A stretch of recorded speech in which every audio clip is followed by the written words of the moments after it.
Introdução. O propósito desta gravação é comentar e condensar um dos livros mais assombrosos jamais escritos. Pense e Fique Rico, de autoria de Napoleon Hill, que tem exercido influência na vida, realizações e fortunas de mais pessoas do que qualquer outro livro jamais publicado. Em todo o mundo livre existem atualmente milhares de pessoas que têm triunfado em todas as linhas de trabalho e que hoje ocupam suas boas posições porque um dia encontraram e compraram um exemplar de Pense e Fique Rico. Qualquer uma delas estará disposta a confirmar isso, e com toda satisfação. Uma descoberta valiosa. Descobri pela primeira vez esse notável livro no outono de 1949. Ajudou-me a decidir de uma vez por todas como alcançaria a meta a que me tinha proposto. Unificou meu pensamento e abriu-me um caminho reto e claro até o ponto a que eu havia decidido chegar. Um de meus melhores amigos, que encontrou o livro há anos, ficou tão fascinado pelo seu conteúdo que permaneceu em casa durante 3 dias, lendo e meditando acerca das ideias ali expostas. Depois, aplicou seus princípios e agora ocupa a posição mais alta dentro da indústria em que trabalha. Por outro lado, tenho estado nos escritórios de altos executivos e tenho escutado dirigentes de empresas famosos mundialmente, alguns com idade suficiente para serem meus pais. Todos eram unânimes em afirmar que, após terem lido Pense e Fique Rico, seus negócios passaram a caminhar muito melhor. Qual é o segredo desse livro tão assombroso? Por que, entre milhares de livros sobre autoajuda, ele tem se mantido como a obra-prima mais destacada? Creio que, para compreender o porquê, vocês teriam que conhecer Napoleon Hill, tanto quanto eu. Com certeza, não foi ele o primeiro homem que se rebelou contra a pobreza e contra a interminável luta ante a falta de orientação que via em seu redor quando ainda era um rapaz. Nem tampouco foi o primeiro a escrever sobre a matéria, mas possuía 2 habilidades únicas, altamente desenvolvidas, que raramente são encontradas num homem. A primeira era a maneira como focalizava seu tema. Hill procurava soluções para o êxito da mesma forma como um cientista busca trazer à luz da razão um segredo da natureza. Tratava de descobrir as formas do sucesso de igual maneira como Thomas Edison investigava os processos para chegar à luz elétrica, sem descanso, implacavelmente, até que a verdade, que sempre esteve ali, lhe foi revelada. Sua segunda virtude importante era a habilidade ou destreza para escrever sobre suas deduções, de tal forma que eram compreendidas intelectualmente num instante.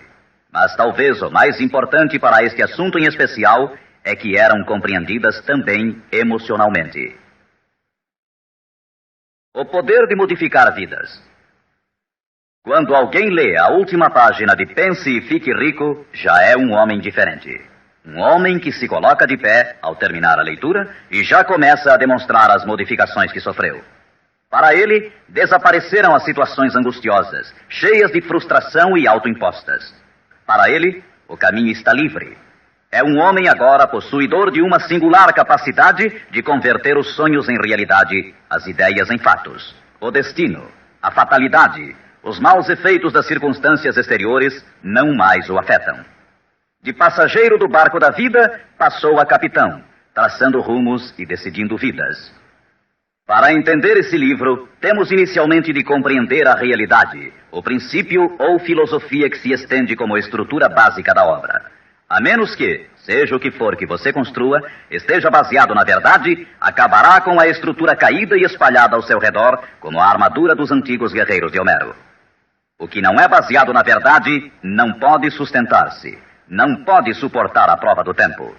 A razão pela qual Pense e Fique Rico tem resistido à prova do tempo é porque repousa sobre uma base ampla e sólida, da qual se origina todo o sucesso do homem. O fato puro e imutável de que tudo começa com uma ideia. Um estado da mente. É uma filosofia baseada no fato de que a riqueza de qualquer classe começa com o que o autor chama de estado da mente. Pode-se começar sem nada mais que pensamentos, ideias, planos organizados ou algo semelhante. Os pensamentos são fatos. Fatos incrivelmente poderosos quando se agregam a propósitos, persistência e um desejo ardente de transformá-los em objetos materiais ou riqueza, considerando como tal aquilo que você pode desejar. Os sábios têm dito desde há muitos séculos, e há pouco Charles Asserami escreveu: a verdade é que a mente humana é um organismo tão real como qualquer músculo do corpo, mas muito maior em força e potencial, e assim como a fibra muscular pode reforçar-se para conseguir conquistas incríveis. Assim, pois, esta é a verdade na qual se baseia Pense e Fique Rico. Se você sabe o que quer, e se o quer com força suficiente para alcançar o tipo de persistência que não se pode conter, com toda certeza você conseguirá o seu ideal. Controlando sua mente, você controlará seu destino aqui na Terra. 2 passos para o sucesso. Tendo em vista os princípios acima, falaremos adiante sobre os famosos 13 passos rumo à riqueza, tal como Napoleon Hill menciona em sua obra, lembrando sempre que riqueza é qualquer coisa que você possa desejar. Entretanto, antes peço permissão para fazer 2 indicações importantes. A primeira é que é necessário ter-se em mãos um caderno de anotações, todas as vezes em que se ouvir esta gravação, a fim de anotar os pontos mais importantes.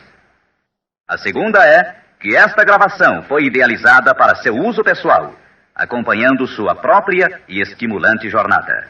Usar esta gravação para um grupo resultará apenas em auxílio temporário. Assegure-se de ter seu próprio exemplar, a fim de ouvir estas orientações, vez por outra, nos momentos especiais em que se sentir fora de rota. E agora, os 13 famosos princípios de Napoleon Hill. Primeiro princípio: desejo. Ponto de partida para todo sucesso. Primeiro passo para a riqueza. É aqui, precisamente aqui, que frequentemente tropeçamos num obstáculo. Algumas pessoas dirão: sei o que quero, mas como consegui-lo? Mais tarde, entraremos na questão da dúvida, mas de uma vez por todas esclareçamos se é possível ou não alcançar-se o que se deseja com toda a alma. Creio que Emerson expressou-se muito bem quando escreveu: nada existe pelo capricho da natureza. O fato de existir um desejo indica que os meios para realizá-lo existem na mesma criatura que o sente. Em outras palavras, não poderíamos ter um desejo sem que sua satisfação não fosse possível. Cada um de nós tem uma espécie de guia em seu interior, e nossos desejos se modificam segundo nossa capacidade e inclinação. Não importa o que você deseja, se o quer com toda a sua alma. Você o conseguirá, pois é inevitável. O desejo é uma obrigação. Em Pense e Fique Rico, Hill cita um exemplo após outro de que seu desejo ardente nada mais é do que uma espécie de retrato fiel do que você chegará a ser um dia. Portanto, determine agora mesmo e com firmeza o que você mais deseja, porque senão, como disse Helvécio, destruindo o desejo, destrói-se a mente. Todo homem sem paixões não tem em seu interior nem princípio de ação, nem motivo para agir. Uma boa forma de saber se em realidade você tem ou não um desejo ardente é examinar a maneira como procura alcançá-lo. Se você vai atrás daquilo que crê desejar, como se estivesse ensaiando, com timidez, com intenção de ir só se for seguro, não tem absolutamente um desejo ardente. Nunca chegará à segunda base se ainda mantém um pé na primeira. Entretanto, se está disposto a queimar etapas atrás de si, dizendo de uma vez para sempre: isto é o que desejo e o farei de qualquer maneira, então você tem realmente o desejo que o conduzirá ao pleno sucesso. Com esse tipo de resolução, você será capaz de levantar-se após os tropeços que lhe sucederem. As únicas pessoas que não cometem erros são as que nunca tentam nada. Os tímidos são como afluentes de um lago. Nunca se aventuram ao mar amplo e profundo. Esses mesmos princípios atuarão sobre qualquer coisa que você deseje. Um lar harmonioso, uma carreira com mais êxito ou mesmo mais dinheiro para cuidar melhor de sua família e prevenir-se para os anos futuros. Para obter sua parte na prosperidade que o espera mais adiante, Napoleon Hill oferece a você a seguir 6 passos práticos e precisos. 6 passos vitais. Primeiro, fixe em sua mente a quantidade exata de dinheiro que deseja. Não é suficiente dizer: desejo muito dinheiro. Seja preciso com relação à quantidade. Existe uma razão psicológica quanto a essa precisão e que será abordada posteriormente. Segundo, determine com exatidão o que se propõe a dar em troca do dinheiro que deseja. Não é possível obter-se algo a troco de nada. Terceiro, estabeleça a data concreta em que terá todo o dinheiro que deseja. Quarto, idealize um plano definido para levar a cabo o seu desejo e dê início imediatamente. Quinto, coloque todas essas ideias no papel. A quantidade de dinheiro que deseja, o que dará em troca, a data exata e descreva claramente o plano idealizado. Sexto, leia sua manifestação escrita em voz alta pelo menos 2 vezes ao dia. Uma vez, imediatamente antes de deitar-se à noite, e outra, ao levantar-se pela manhã. Enquanto lê, sinta-se, veja-se e creia-se como se já tivesse o dinheiro, ou seja, qual for o seu objetivo. É importante que você siga estas instruções ao pé da letra. Ouça diversas vezes esta parte da gravação até que a conheça muito bem, pois o desejo é o mais importante dos 13 princípios. Este capítulo do livro termina com as seguintes palavras: através de algum estranho e poderoso princípio de química mental, ainda desconhecido, o impulso do desejo é envolvido por algo que não reconhece palavras tais como impossível e não aceita o fracasso como realidade. Segundo princípio, fé. A fé é imprescindível para o sucesso. Você jamais teria pensado em seu desejo principal se a fé não estivesse presente dentro de sua mente. Às vezes, você poderá encontrar dificuldades em ter fé em si próprio, mas tenha a certeza de que encontrará muita fé nesses princípios. Use-os, portanto.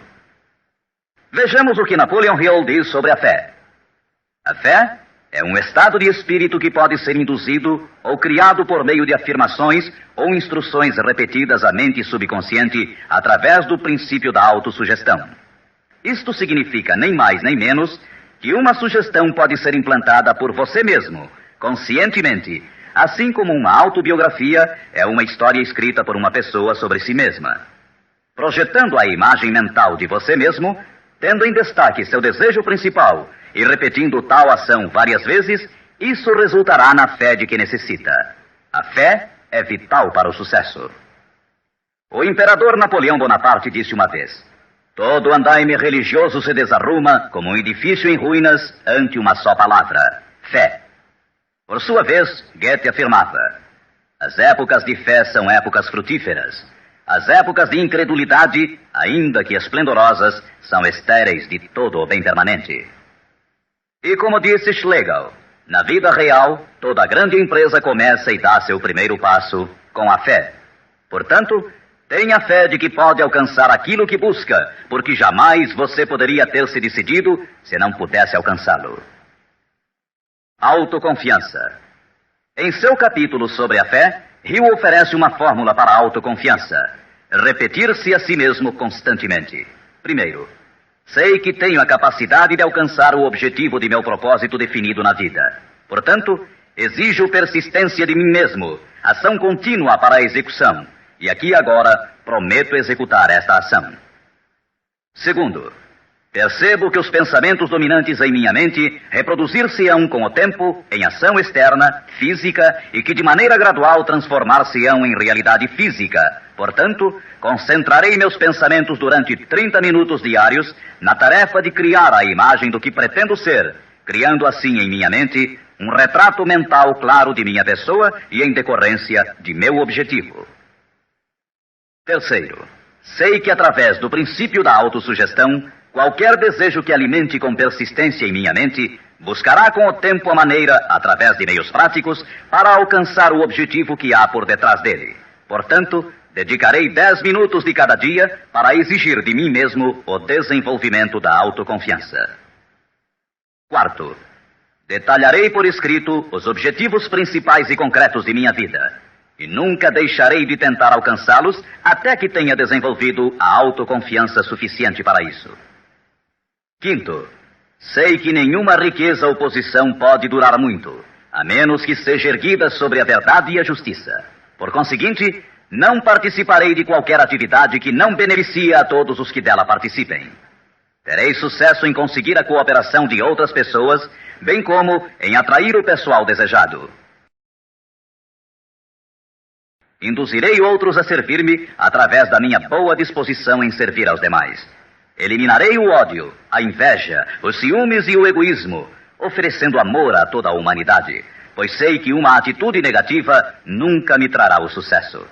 Farei com que os demais creiam em mim, pois creio neles e em mim mesmo. Terceiro princípio: autossugestão. Mediante a sugestão repetida, a mente subconsciente pode trabalhar para nós. Já fizemos referências a isso. A autossugestão é a faculdade de ser capaz de concentrar na mente o nosso ardente desejo, até que o nosso subconsciente o aceite como uma realidade e comece a imaginar os meios para realizá-lo. É daqui que provém os impulsos, as súbitas centelhas de inspiração e orientação.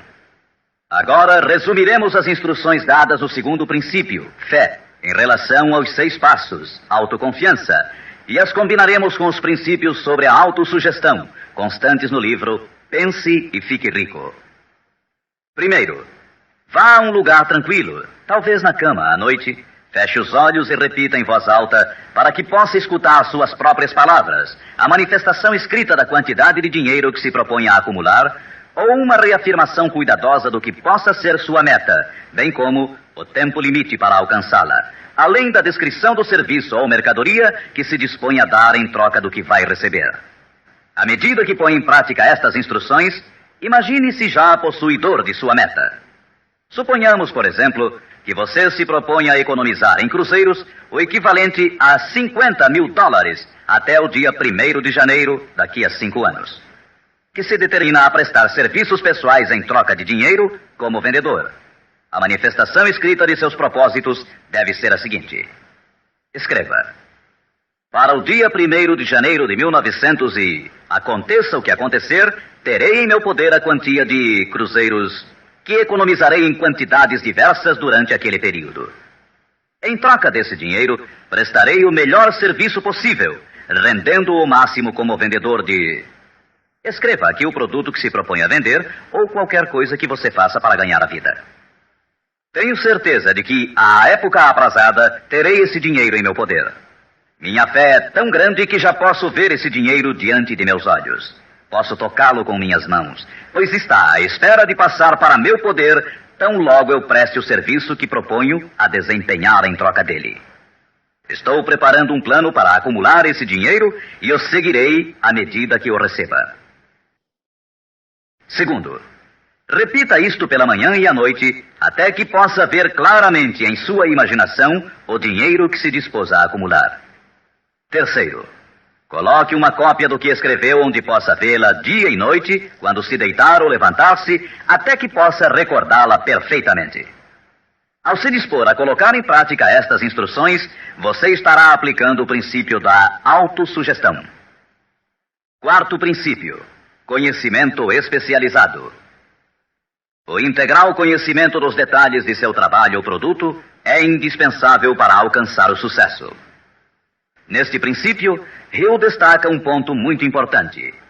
O conhecimento constitui uma força somente quando está organizado num plano concreto de ação e dirigido a um fim definido. Ele nos diz: antes que você possa estar seguro de sua capacidade de transformar o desejo em seu equivalente monetário, necessitará de conhecimento especializado do serviço, mercadoria ou profissão que se dispõe a oferecer em troca. Talvez você precise de muito mais conhecimento especializado do que tem, ou do que pode adquirir normalmente.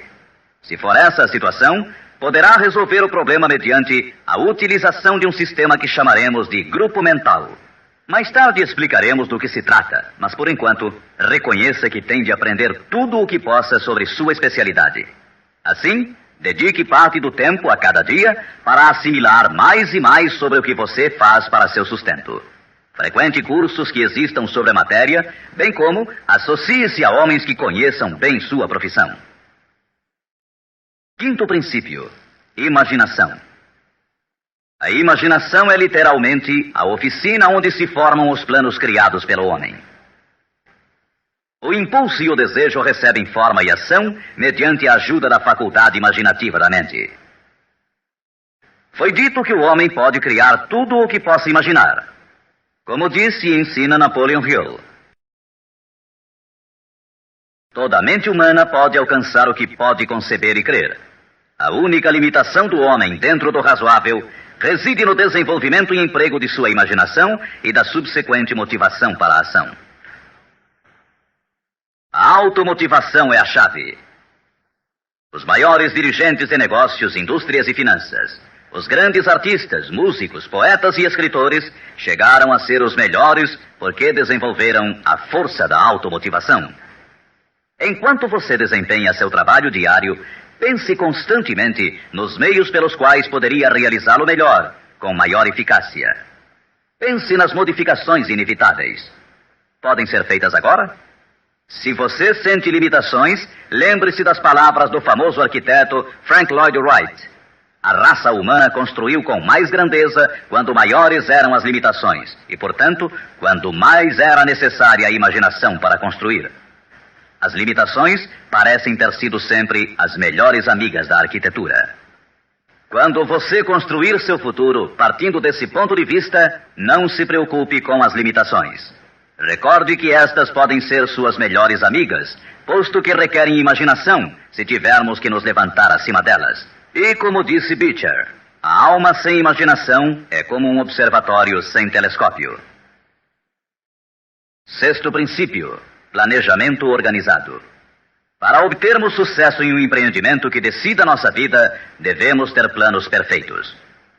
Se você já decidiu qual é o seu desejo, qual é a sua meta, organizemos agora um plano para a sua realização, de acordo com um programa. Citarei novamente: pense e fique rico. Você já sabe que tudo o que o homem cria ou adquire começa sob a forma de desejo. Transforma-se depois, do abstrato ao concreto, na oficina da imaginação, onde se criam e se organizam planos para sua transição. Você tem que ter um plano. Anteriormente, foram-lhe dadas instruções para adotar 6 passos práticos e definidos como seu primeiro movimento para traduzir o desejo que você possa ter em seu equivalente físico. Um daqueles passos era a formulação de um plano prático, concreto, através do qual aquela transformação pudesse ser efetuada. Primeiro, alie-se com uma ou mais pessoas, tantas quantas necessitar, para criar e pôr em prática seu plano ou planos para o acúmulo de dinheiro que marcou como sua meta, fazendo uso do princípio da reunião de inteligências. É o grupo mental, e isso é muito importante. Segundo, antes de formar seu grupo mental, decida quais as vantagens e benefícios que pode oferecer individualmente aos membros do grupo que a formam em troca de sua cooperação. Ninguém trabalhará de forma indefinida sem alguma forma de compensação, ainda que esta não seja em dinheiro. Terceiro, reúna-se com os membros de seu grupo 2 vezes por semana, pelo menos, e com maior frequência, se possível, até que tenham aperfeiçoado o plano ou planos para a consecução de sua meta. Quarto, mantenha uma harmonia perfeita entre você e cada membro de seu grupo mental. Tenha em vista 2 fatos. Primeiro, você está comprometido em um empreendimento de importância básica. Para obter sucesso, tem que ter planos perfeitos. Segundo, deve ter a vantagem da experiência, instrução, capacidade e imaginação naturais de outras mentes. Este é o método seguido por todas as pessoas que têm se sobressaído da média. Dedique-se a isto até que tenha um plano formal bem organizado para alcançar seu objetivo. Desta forma, você nunca estará confuso ou pensando no que deve fazer em seguida. Cada manhã saberá com exatidão o que vai fazer e por que o fará. Adquira estas qualidades de dirigente. É neste capítulo de Pense e Fique Rico que Hill nos fala das características que deve ter o homem que dirige. Primeiro, determinação. Segundo, autocontrole. Terceiro, acurado senso de justiça. Quarto, exatidão nas decisões. Quinto, precisão nos planos. Sexto, hábito de fazer mais do que recebe como pagamento. Sétimo, personalidade agradável. Oitavo, simpatia e compreensão. Nono, domínio do detalhe. Décimo, boa disposição para assumir toda a responsabilidade. 11º, sentido de cooperação. O capítulo sobre planejamento organizado é um dos mais importantes do livro. Basta dizer que um homem sem plano é como um barco sem rumo. Não tem para onde ir e sofrerá um desastre quase inevitavelmente. 7º princípio, decisão. A demora, o oposto da decisão, é um inimigo que todo homem tem que vencer. A análise minuciosa de mais de 25 mil homens e mulheres que experimentaram fracassos revelou que a falta de decisão estava na cabeça da lista das 30 causas principais do fracasso.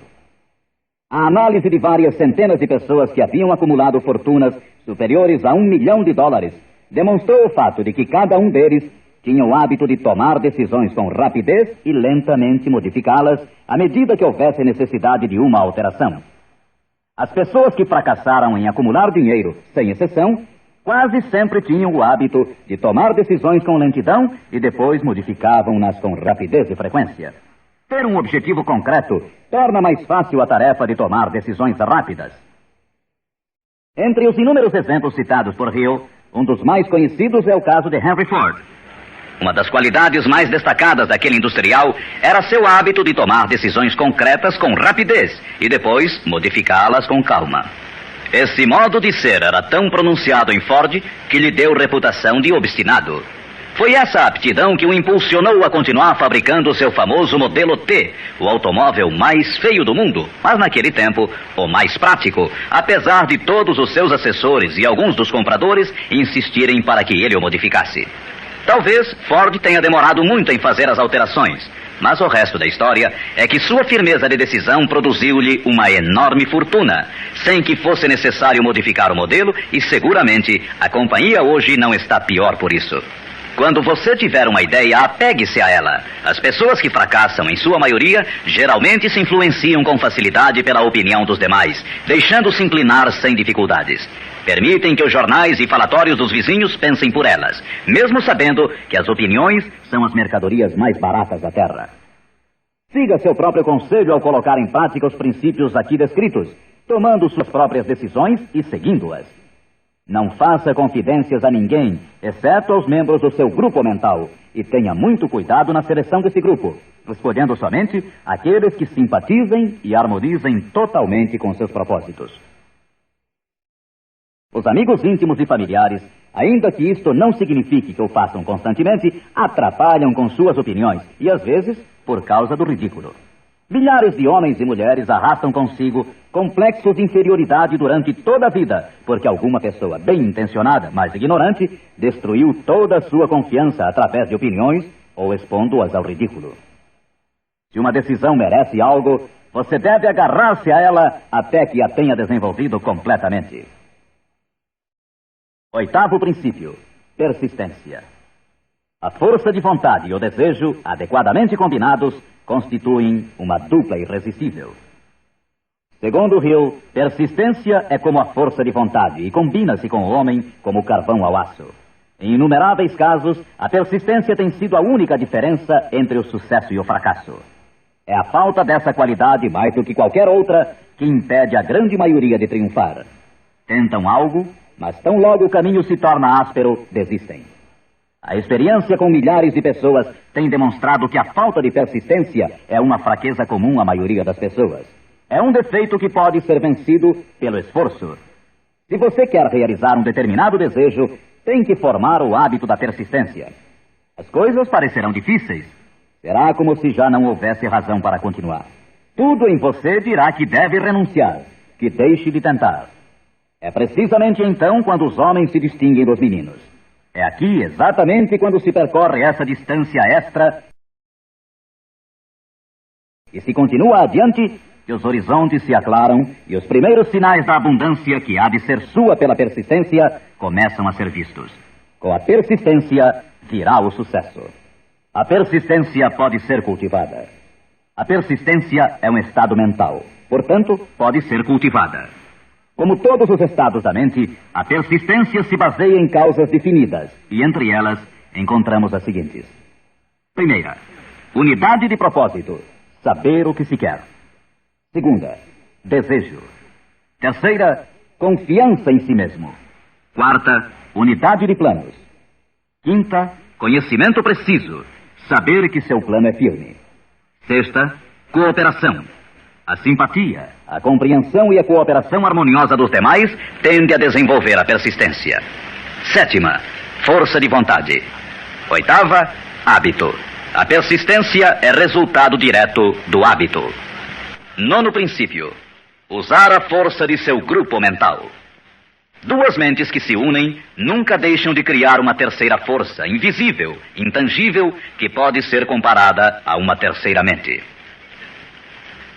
É neste capítulo que Hill descreve a importância de formar-se um grupo de pessoas que simpatizem com o seu desejo. Esse grupo mental pode ser integrado de 2 ou mais indivíduos que, eventualmente, possam ter planos semelhantes.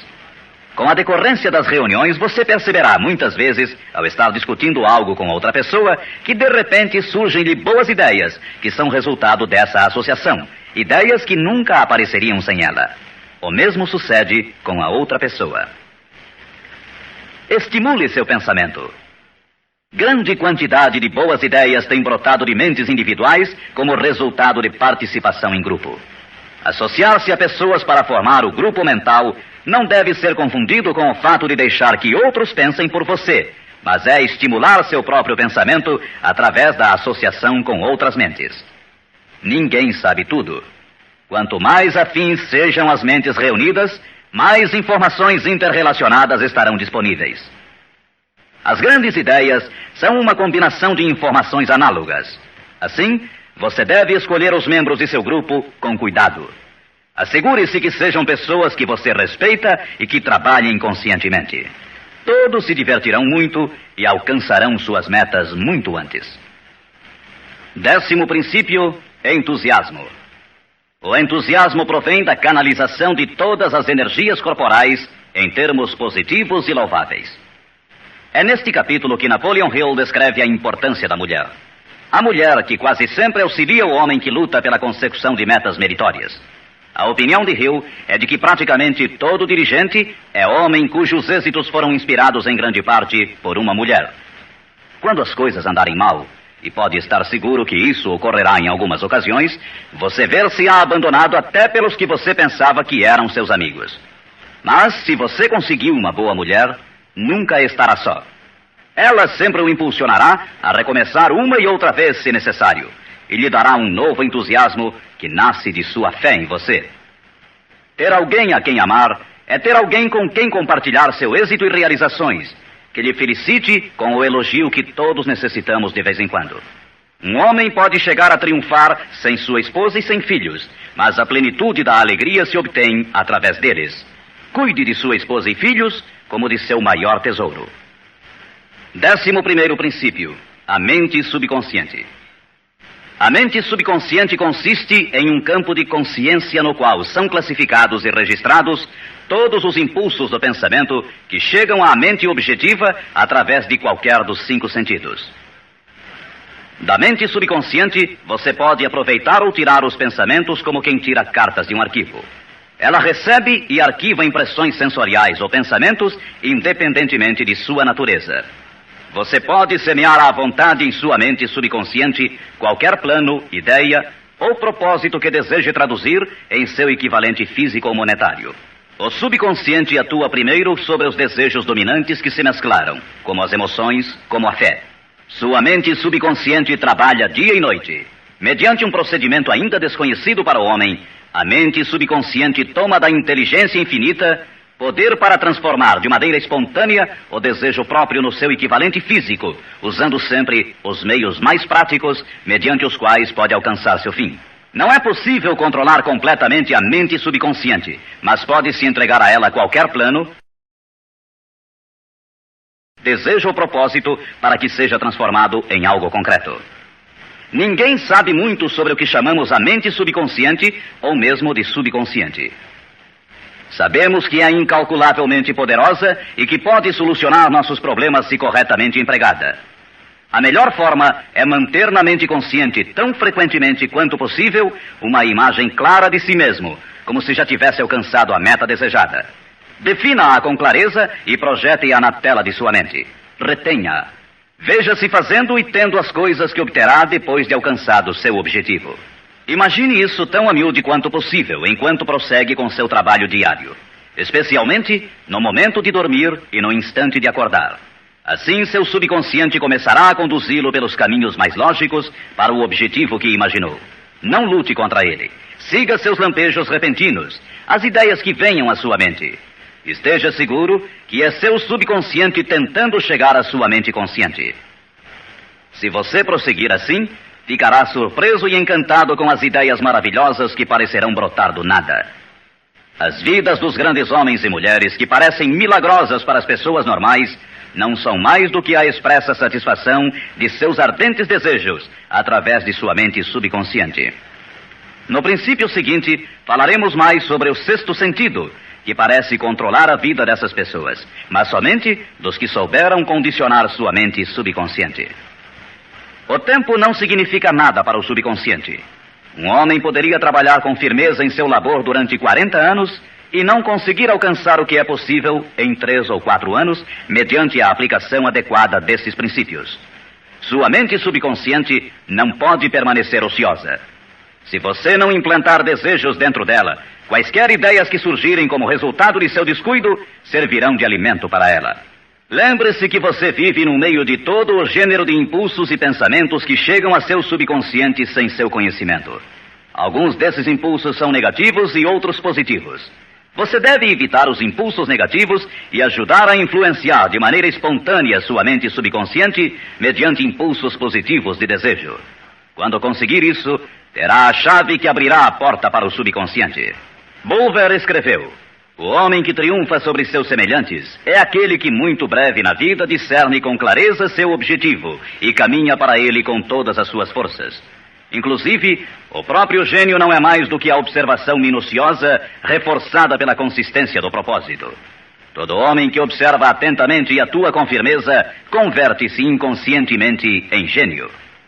Há que se notar que foi dito inconscientemente. Saiba o que quer. Decida de uma vez por todas o que haverá de ser seu. Mantenha-se firme em seu rumo, impulsionado pela fé, e seu subconsciente fará o resto. 12º princípio: o cérebro. O cérebro possui a força mais maravilhosa, milagrosa, de maior potência que o mundo já conheceu. Se você tivesse acesso a toda a riqueza do mundo e pegasse apenas uma moeda, estaria fazendo mais ou menos o que muito provavelmente tem feito ao usar seu cérebro.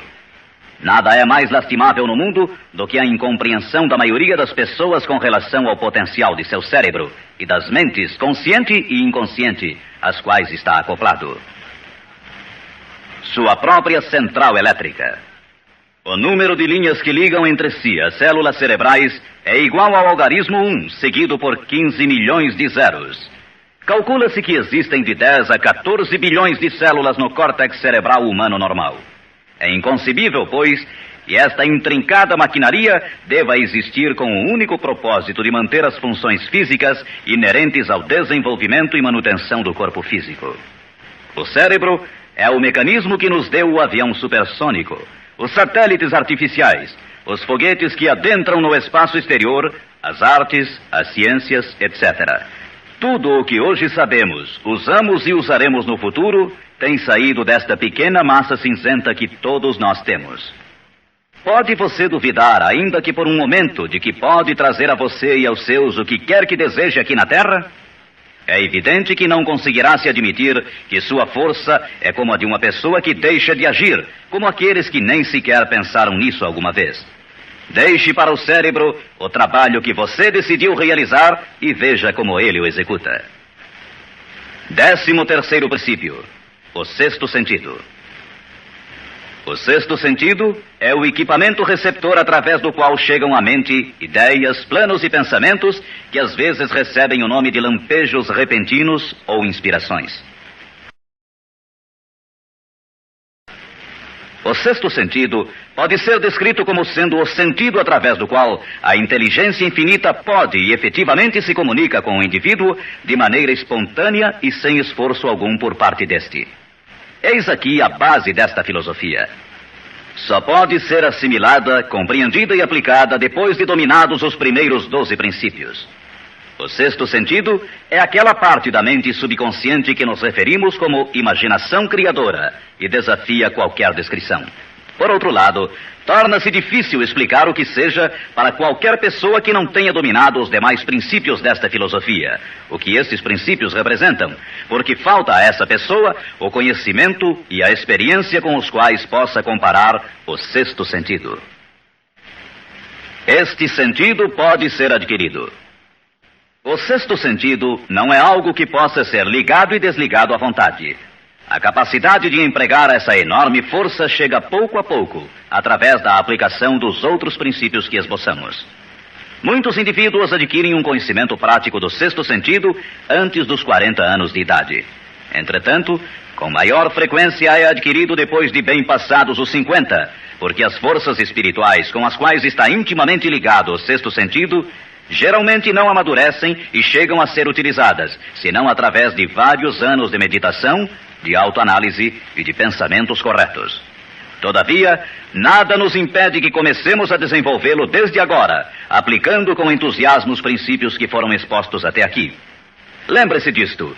O homem nada pode criar que não tenha gerado antes sob a forma de um impulso de pensamento, que vai se traduzindo em equivalente físico, ainda que seja pensamento espontâneo ou involuntário. Finalmente, recorde-se sempre deste conselho. Afaste o temor de sua mente, concentrando-se na imagem mental de sua meta, seu maior desejo, e vença. O que vários homens famosos acharam desta mensagem? Agora, quero mencionar que Pense e Fique Rico tem recebido a entusiasta aprovação de muitos dos maiores homens que existiram. Todos esses grandes homens aplaudiram e usaram os princípios de Napoleon Hill. Citarei somente alguns. Os presidentes dos Estados Unidos, William Howard Taft e Woodrow Wilson.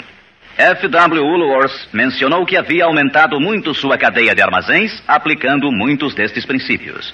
Robert Dollar, que construiu uma grande companhia de navegação, escreveu: se há 50 anos tivesse usado esta filosofia, imagino que poderia ter feito tudo o que fiz na metade do tempo. Tenho esperança que o mundo a descubra e o recompense. Samuel Gompers disse: o domínio destes princípios é uma apólice de seguro contra o fracasso. John Wanamaker, o príncipe dos comerciantes, escreveu: sei que seus fundamentos são reais, porque os tenho aplicado em meu negócio há 30 anos.